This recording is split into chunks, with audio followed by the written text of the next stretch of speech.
Good morning, friends and neighbors. Welcome to another edition of Top 5 Tuesday. My name is Jeff Dick, and for today's Top 5, we go back in time to 1997. We take a look at the best songs from that year that are turning 25 in 2022.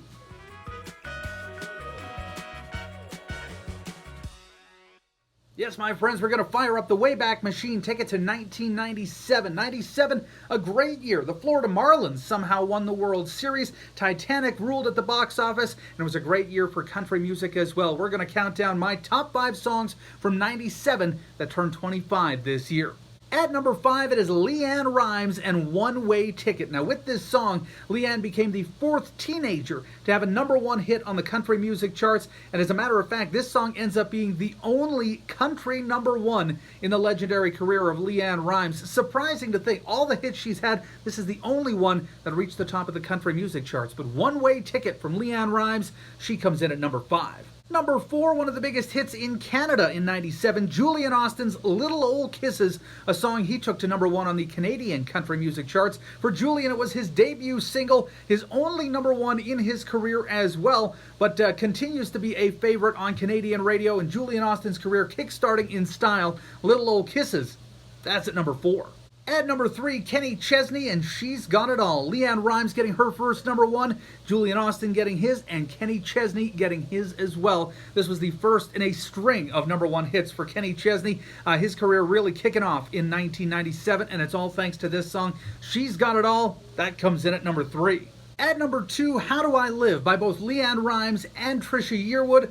Yes, the Con Air controversy of 1997. You may remember the Nicolas Cage masterpiece Con Air that came out that year. Well, the big theme song to it was How Do I Live, and originally that song was recorded by LeAnn Rimes. She was only 14 at the time of the recording, but did a fantastic job with it. But it was the company in charge of producing the film who thought that maybe she was a little young for the song's subject matter, so they had it re-recorded by Trisha Yearwood. Now, the weird thing is, both songs got released. So LeAnn Rimes' version ended up being a huge hit on the pop charts, made it all the way up to number 2 on the Billboard Hot 100, whereas Trisha's song was a bigger hit on the country charts, made it all the way up to number 2 on the U.S. Hot Country Songs chart, number 1 on the Canadian Country Songs chart that year. But How Do I Live, no matter if it was LeAnn Rimes or Trisha Yearwood, absolutely phenomenal tune.